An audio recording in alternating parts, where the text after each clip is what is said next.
Hey everybody, welcome back to the channel, Sabaton Army. We got another good one for you today. We're going to be checking out the song Bismarck. We're going to be doing a deep dive.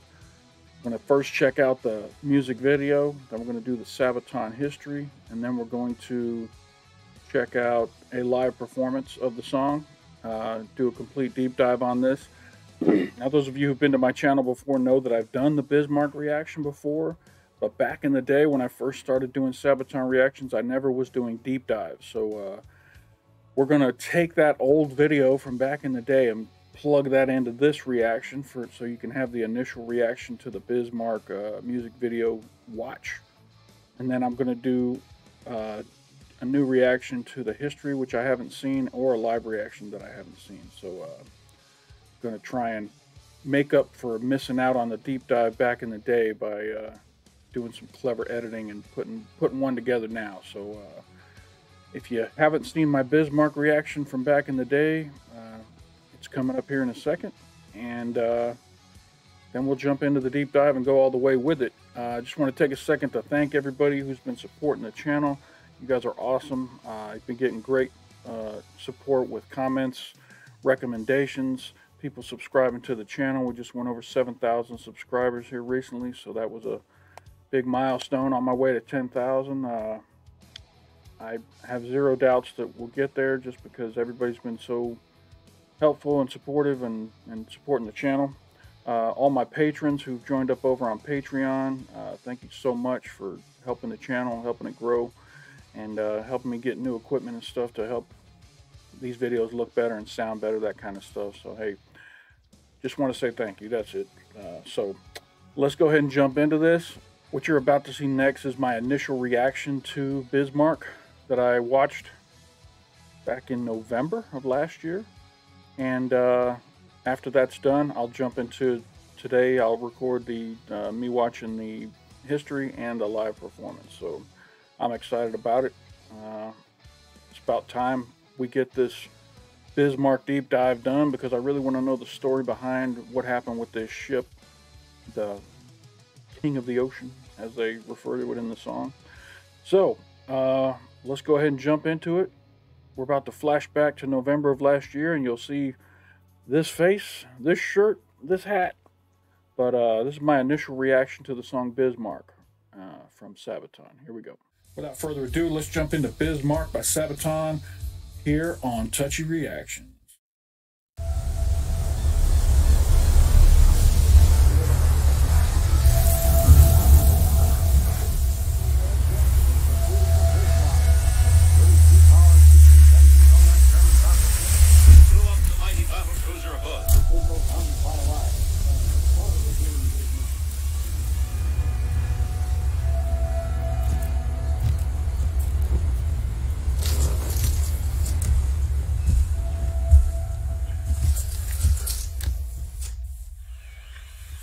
So, did you find the boat?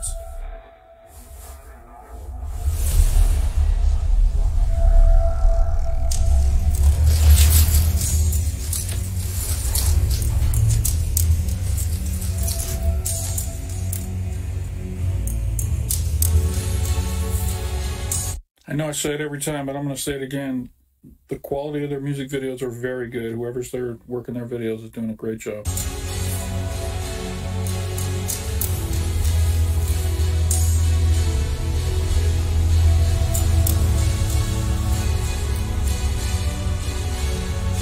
Sorry, I was looking down there. The name of the boat there was Primo Victoria, and that's the next song on my list. So interesting to see how those two will tie together.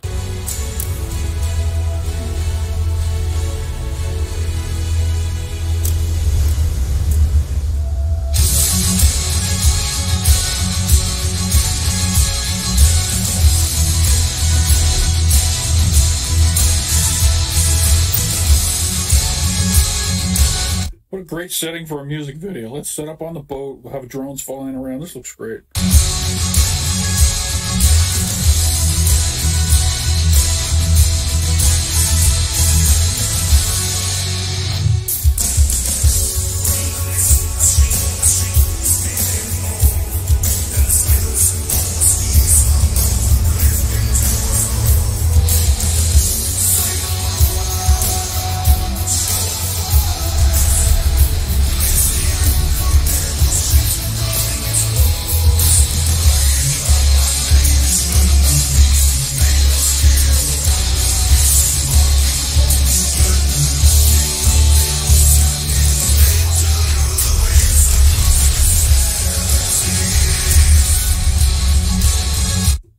And now it's raining, making it even more epic.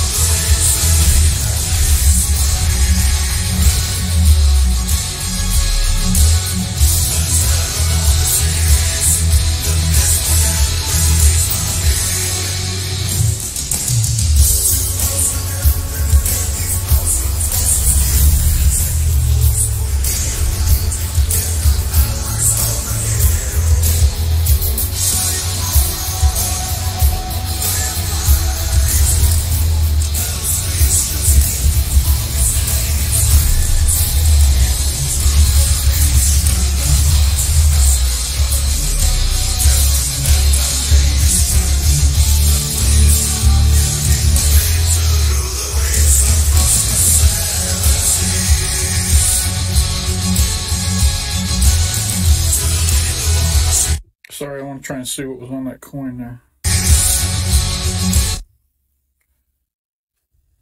4810. Oh, those look like coordinates. Maybe? Okay.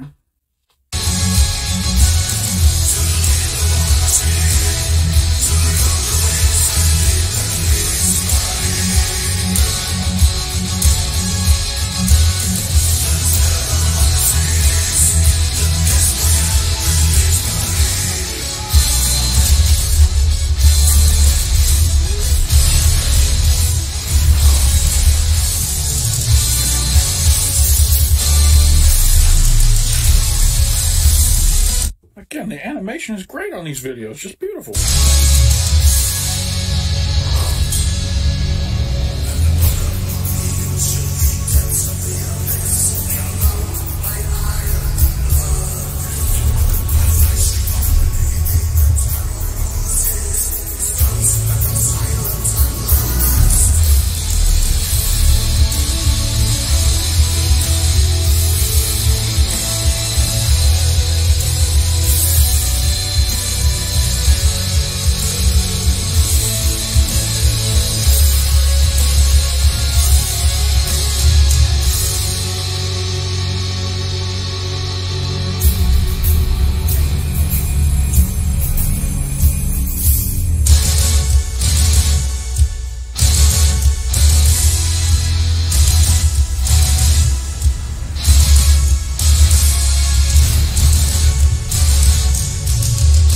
So did that guy take the, whatever that engraving was earlier in the video, did he take that off that, the guy that was just laying there? Looked like he was dying, whatever that was?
I wish there was a way to make these get out of the way so I could read that. In the Battle of... I don't know what that says.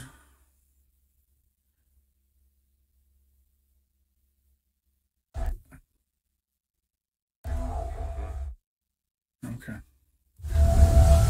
All right, so from what I'm taking from that, that's the story of the Bismarck and the Kriegsmarine. Is that what they call it? The cool video. The animation was amazing. Great song. I loved it. Good stuff. Sabaton brings another good one. Thanks for the recommendation. I think it's cool that we've seen Army songs so far. We've seen Marine songs so far.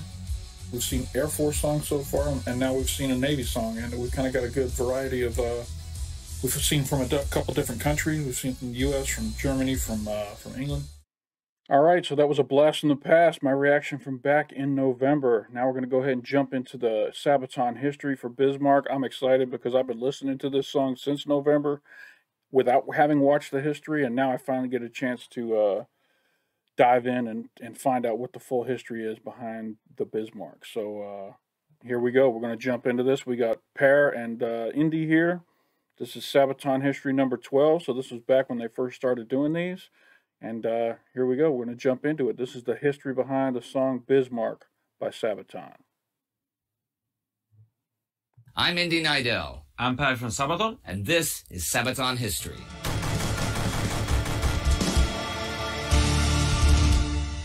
Germany's Bismarck was the largest battleship ever built. But of course, being the biggest means you're also the biggest target. And it was also one of the most requested songs that you guys wanted us to sing about. So we did. We'll get to the song in just a minute, but first, here's the story of the Bismarck.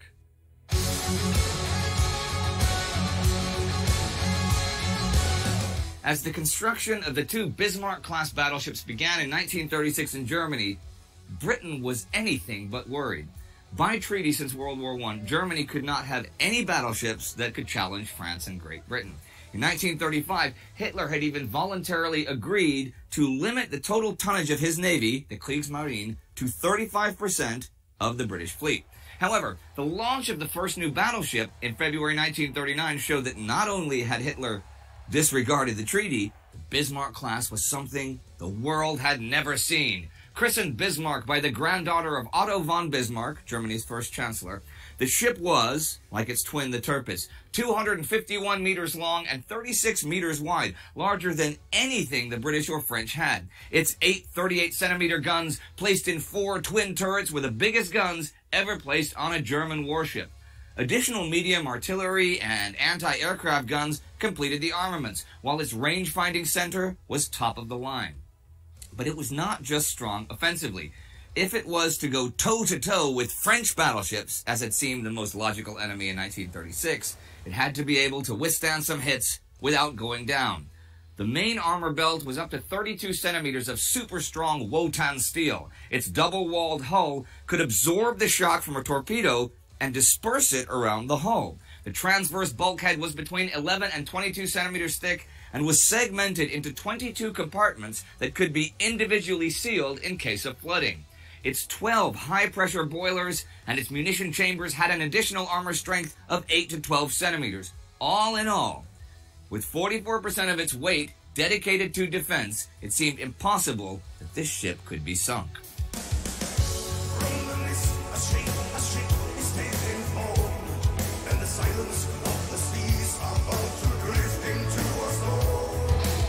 By the time the ship was officially commissioned on August 24, 1940, the war had turned Europe upside down, and it was British shipping, not French, that was the main enemy at sea. The German invasion of Norway had deprived the British of strategic positions in the North Sea. And if the German battleships Scharnhorst and Gneisenau could combine their strength with both the Bismarck and the Tirpitz, it would mean a daunting German battle group for the British to tackle. And as the battle for Britain raged in the air, German submarines targeted shipping in the Atlantic, Britain's lifeline. If such a battle group joined the hunt for freighters bound for Britain, Britain could be starved into submission. Food rationing had already been imposed on the British public. One thing that people sometimes don't understand, and I didn't even understand this until just recently, is that the Navy is probably one of the most important battle groups that any country can have, simply because if you control the waters around any body of land and can stop supplies from being delivered to that country, they're going to eventually run out of food, materials, fuel, that kind of stuff, and medical supplies, all that. So this is what Hitler was trying to do here, was cut off all the supplies that were coming from the United States to England. This was before the U.S. had joined the war. They were supplying England with tons of supplies so that they could continue fighting without the U.S. actually joining the fight. So this was the plan, and to create these two massive battleships to join all the subs. The subs were wreaking havoc on the ships that were trying to deliver supplies and such to England. So good strategy on Germany's part, but it obviously ultimately failed. And the German subs operating from French ports sank over 260,000 tons of shipping in August alone. This was exactly what Admiral Erich Raeder of the Kriegsmarine had in mind when he gave command of the Bismarck to Admiral Gunther Lutyens. Second in command was Ernst Lindemann. The crew, over 2,000 strong, was not conscripts but volunteers from all over Germany. They were top-notch men. In the Baltic Sea, the Bismarck had its first training exercise against a mock battle cruiser, Hood. HMS Hood, built at the end of the First World War, was for a long time the British flagship and symbolized the might of the Royal Navy. The first tests were favorable. The Bismarck could reach a top speed of 30.8 knots and outrun any potential threat, but there were two weaknesses. First, the recoil of the heavy guns was extreme, and it was uncertain if, under combat conditions, the force of the naval guns firing would harm the ship's equipment. The second weakness showed during a simulated rudder failure. Without rudders, it was very hard to maneuver the ship. Well, rudders and propellers were always a weakness on any ship, though, and the German Admiralty dismissed the problem, since hitting the rudder during combat was extremely unlikely. By April 1941, the Bismarck was ready for combat. It was to head back to the North Sea, catch up with the heavy cruiser Prinz Eugen, and meet Gneisenau in the Atlantic. Raeder gave the order that over 3 months, it was to sink as many freighters as possible. The might of the Bismarck would allow the battle group to even attack guarded convoys. However, at the time, both the Gneisenau and Prinz Eugen were damaged awaiting repairs. The Bismarck waited. On May the 5th, Adolf Hitler visited the ship. Now, Hitler was a fan of battleships. He loved the design, but he had no knowledge of tactical or strategic naval warfare. He was, however, fearful when it came to naval operations. On the one hand, he wanted to protect and enhance the propaganda image of the mighty German forces. On the other, he wanted to avoid agitating the neutral Americans and their freight shipping. So the Kriegsmarine kept Hitler in the dark about his plans. On August 18th, the Bismarck and Prinz Eugen were to secretly head into the Atlantic. Those two ships were strong enough to do some serious damage to British trade. It was likely that the British knew that the Bismarck was battle-ready, but still, secrecy was the key to success. Until they reached the Atlantic, the Bismarck could run into a British trap and be overwhelmed by numerically superior forces. But how they hoped to keep the largest battleship in the world floating around out there a secret is beyond me. Anyhow, the 20th, the Bismarck was spotted, and a day later, members of the Norwegian resistance observed the German ship hiding in the fjords. They informed the British. Now, Admiral Sir John Tovey, aboard the new flagship King George V, was chief of the British Home Fleet. He was ordered by the British Admiralty to locate and engage the Bismarck. That ship was not to reach the Atlantic, period.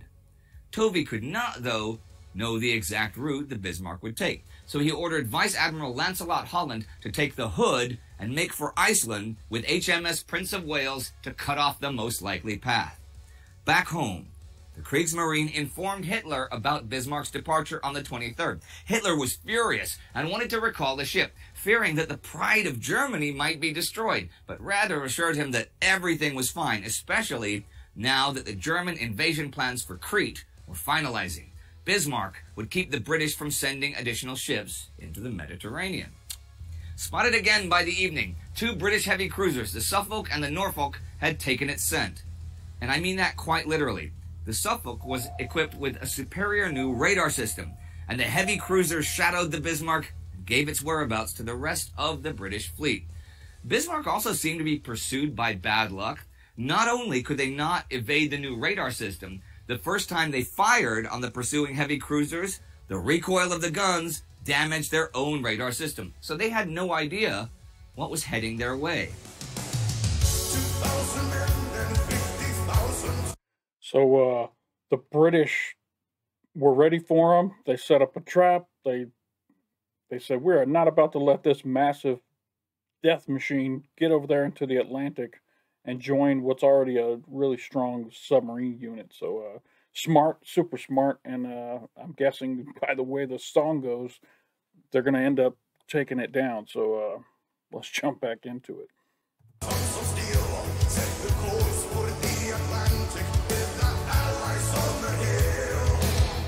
It was the Hood and the Prince of Wales. The Hood had more guns than the Bismarck, but way less armor. The crew was also inexperienced because since the end of the First World War, it had not fired a shot in combat. The battleships closed in on each other. The first to draw blood was the Prince Eugen, hitting one of the Hood's munition chambers. And then, just as the Hood was turning to bring its aft guns to bear, the fourth salvo from the Bismarck smashed into it, punching through its armor and detonating inside the ship's main munition chamber.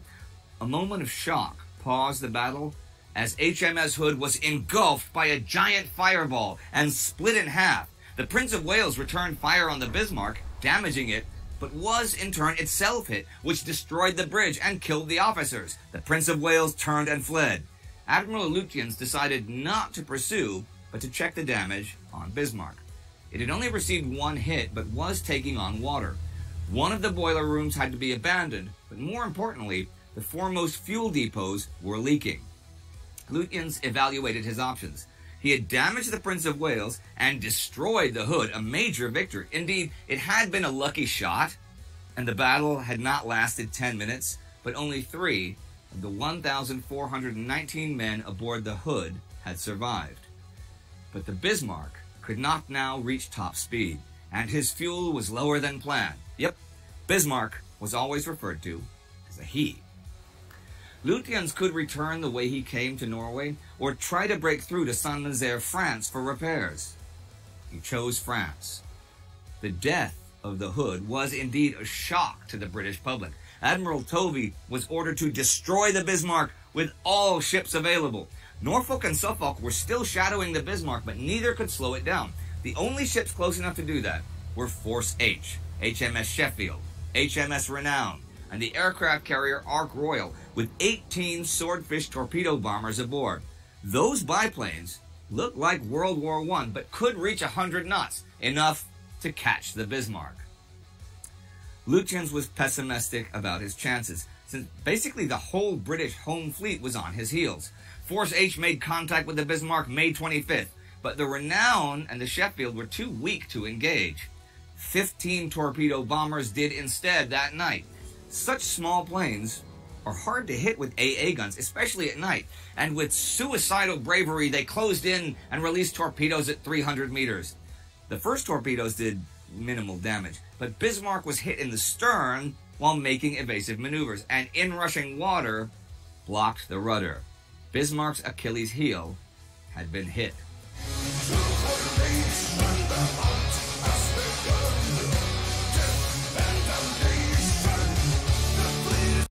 This really is one of the best Sabaton songs, in my opinion. It's up there in my top, I don't know, 3, I think, as far as well quality written. The guitars sound great, the music's great, the music video's great, the story's great. This is really the pinnacle of what Sabaton can do with a song and a topic in history. I'm glad to be coming back and doing this deep dive so that I can fully get the whole picture of what they did here with this piece of art that is the song Bismarck. Very cool. I'm going to back up a second.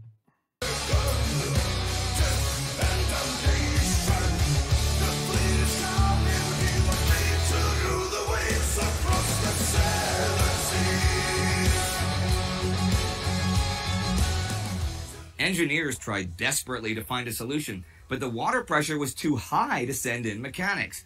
The situation seemed hopeless as the British ships closed in. Admiral Lutyens radioed Berlin, "Ship disabled. We will fight to the last shell. Long live the Fuhrer."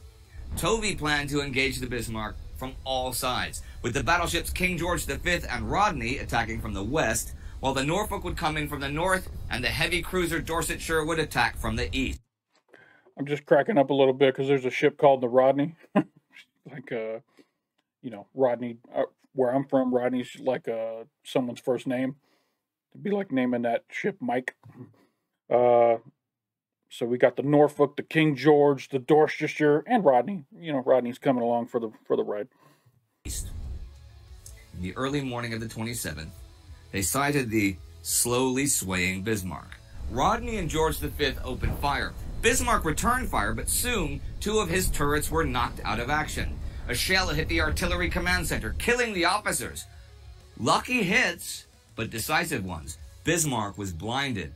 The shelling continued, and by 9:15, Bismarck was a burning wreck.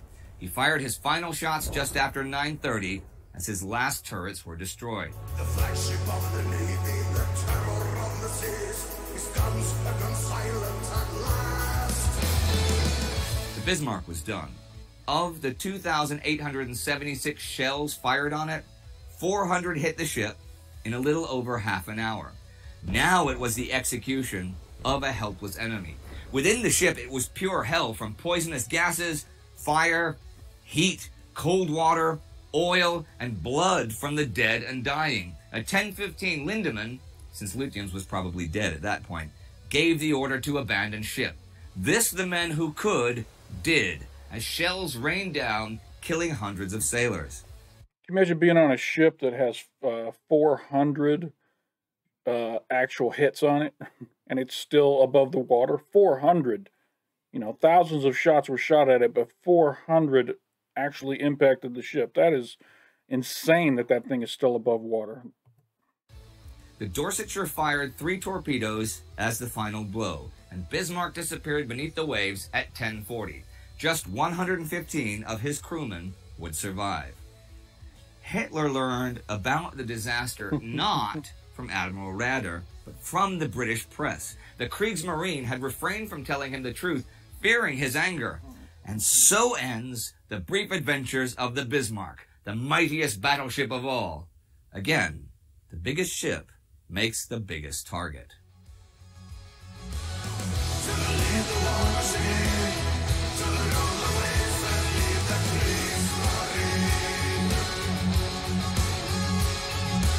So what inspired you to write about the Bismarck? All right, we get a lot of requests from our fans. Ever since the album 2010, Coat of Arms, where we actually asked our fans officially for the first time to send in ideas. I received over 10,000 ideas in just a short period of time. It took me weeks to go through. Because they'd write a whole story, not just Bismarck. They'd write, you should do this story about this and this. Yeah, well, some people write, you should write a story about Star Wars. And some people write a whole thing. You guys, Star Wars doesn't count as military history, even though it was a long, long time ago in a galaxy far, far away. When I go through them, there's one of the stories that keeps popping up constantly. And there are so many people who want to hear the story about the battleship Bismarck. I like warships, I like naval warfare. Yeah. And for me, this was a topic that I really wanted to cover. We couldn't fit it on Carolus Rex, for obvious reasons. Yeah, okay. We couldn't really fit it in on the heroes, even though you could sort of maybe write it from the perspective of the sailors or something like this. Sure. If we would put it on the last stand, yeah, then maybe that would have worked, but we didn't cover it for that. And then we have the cooperation with the gaming company called Wargaming. And they have a game called World of Tanks where Sabaton has a tank inside. Yeah. And they also have another game about ships. World of Warships. Yes, correctly. And they asked us if we had any song that would fit to this. And yeah, we do have the song Midway, which is about naval warfare. We thought, okay, this is a great opportunity for us actually to write something unique for this. Because we felt this story we want to tell, and we can actually do it outside of an album to gain more focus on it. And we decided, we went to the studio and we wrote the song Bismarck, and we recorded it, and Wargaming actually helped us to produce a really, really awesome video for it. Because it is the single.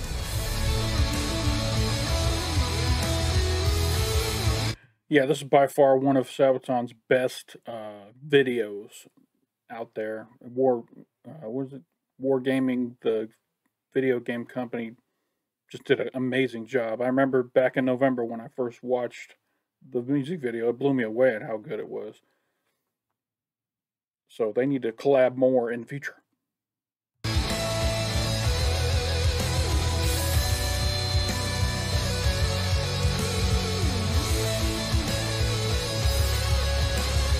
Well, how was it recording it, making the video and everything that goes with making a single and stuff?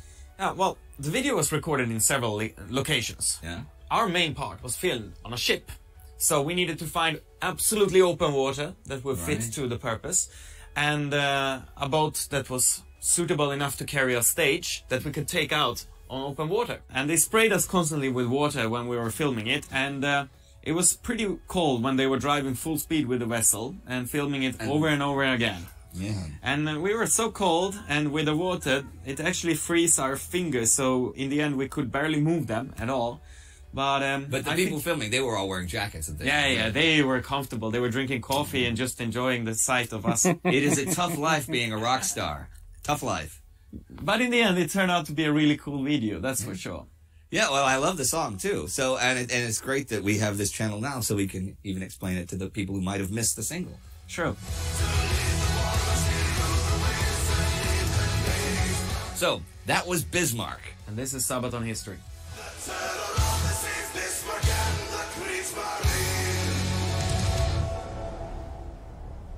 Alright, thanks for watching, and don't forget to subscribe to the Sabaton History channel, check out Indie's other channels, and support us on Patreon, because that's what makes this happen. Absolutely. Don't forget to support Sabaton on Patreon if you can. And if you got a little change left over and you can support a small YouTube channel that's trying to grow out here in the big ocean that is YouTube, I got a link up here in the corner that'll take you over to my Patreon where you can join our family and help support me as well. But, you know, this was great. I'm glad I finally got to see the full story of the Bismarck and how it was finally brought down by the Navy of England. And it's a great story. It's a great song, great story, great video. It's a, you know, this is a perfect Sabaton project. So very cool. Let's go ahead and jump into this live. This is from Wacken 2019. All these Wacken performances have been pretty good so far from what I've seen. So I'm optimistic that it's going to be good. So here we go. This is Bismarck live by Sabaton at Wacken 2019.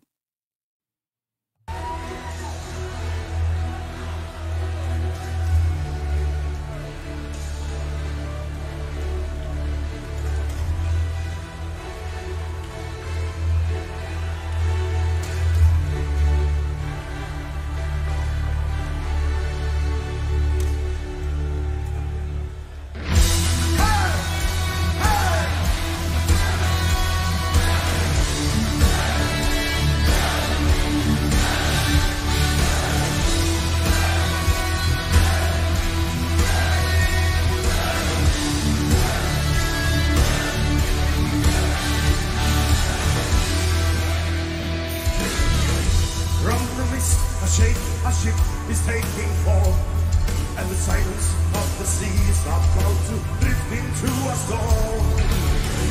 Say the power, show us wars. Place the anchor, battleship, plotting its course.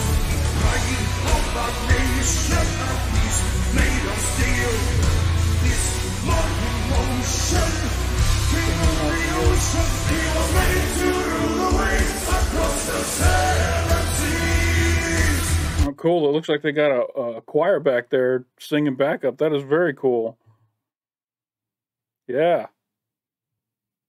To rule the waves across the seven seas.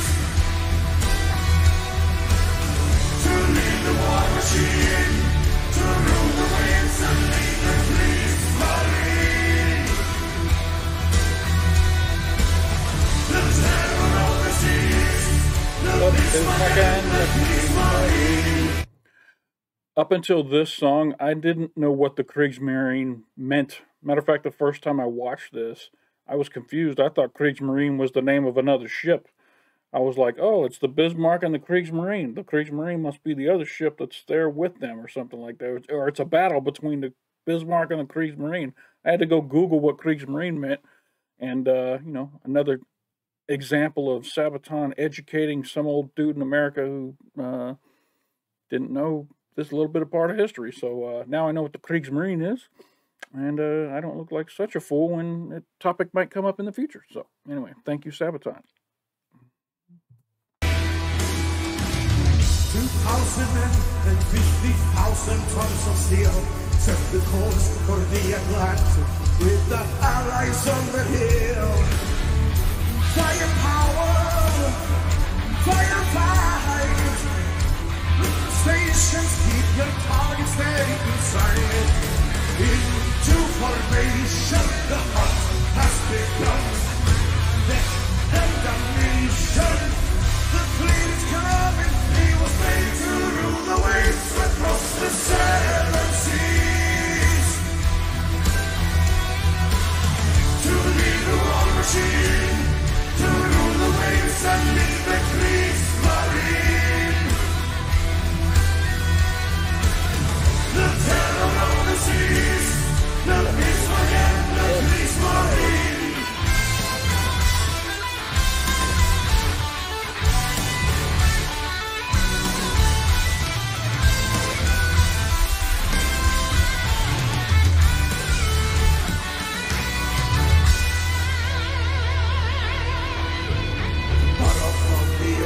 The depths of the abyss, they're bound by iron and blood.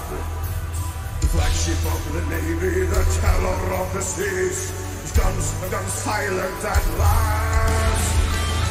Tommy Owens on the guitar.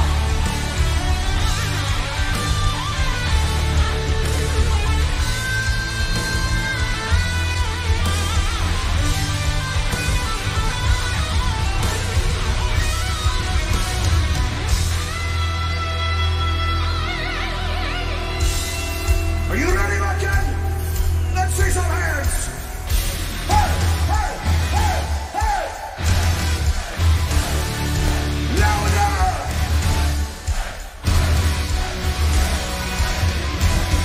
I can't hear you louder, Bucket. Hey, hey.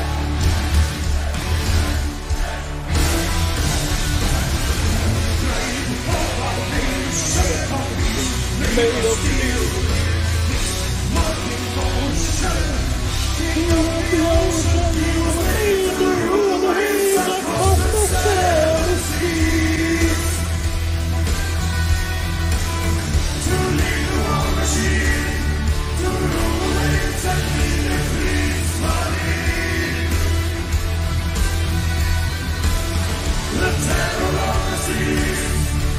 Bismarck and the Kriegsmarine.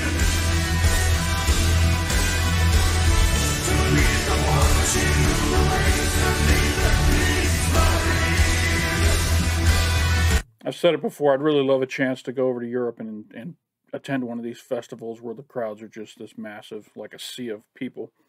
That's the only real way to see Sabaton in their natural environment. Although, if they do come to the States, I'll get to see them probably in a smaller venue and have a better view, but that day's got to come, right? They got to do their statewide tour close enough to me where I can go see them again, or so I can go see them, period. I'm excited about it. Hopefully it's sooner than later. Let's get rid of this virus and get back to life as normal. The terror of the seas is for them, the Bismarck. To lead the war machine, rule the waves and lead the Bismarck. The terror of the seas is for them, the Bismarck.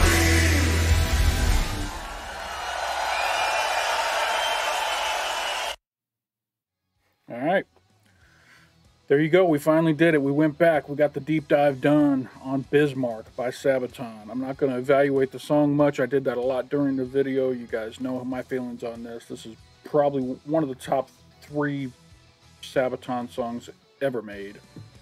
I'd say number 1, but it's going to be hard to knock Winged Hussars off my list, and it's going to be hard to knock 82nd all the way off my list, because those two have a special place in my heart. So this one's right up there, number 3. I think Bismarck is my number 3 song. behind those other two. So let me know what your top 3 songs are in the comments below. Maybe if I haven't reacted to one of those top 3 of yours yet, I'll put it on my list and get it going soon. So thanks for joining me today for this deep dive into the song Bismarck by Sabaton. If you enjoyed this reaction, hit that like button down below. It doesn't cost you anything, and it helps me out a lot. It makes me feel good that people are liking my content. If you're not already a subscriber and you'd like to see more of these types of reactions, there's a big red button down below. If you click on it, it'll turn gray, let you know you're now a subscriber.